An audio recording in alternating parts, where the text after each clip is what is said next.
2026 সালের সাফ চ্যাম্পিয়নশিপ বাংলাদেশে হওয়ার কথা আছে। শুধু কথা থাকলেই হবে না। বর্তমানে বাংলাদেশ ভারত যে পরিস্থিতি, এই পরিস্থিতিতে সাফ চ্যাম্পিয়নশিপ বাংলাদেশে আয়োজন করা অত্যন্ত কঠিন ব্যাপার।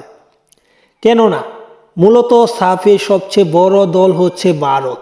সেই ভারতকে রেখে সাফ চ্যাম্পিয়নশিপে বাংলাদেশ নিজেদের মাঠে সেই টুর্নামেন্ট আয়োজন করবে বা আয়োজন করে কতটা সফল হবে তাই বলা বাহুল্য।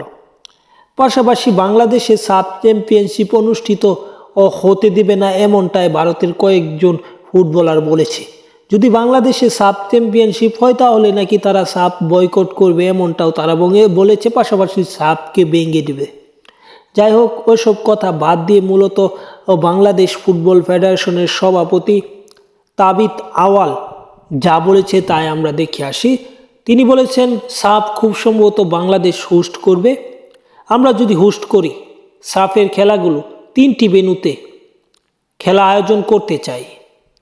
সারা দেশের মানুষের জন্য সুযোগ করতে চাই জাতীয় দলের খেলা মাঠে বসে দেখার, এমনটাই বলেছেন বাফুফের সভাপতি তাবিথ আওয়াল।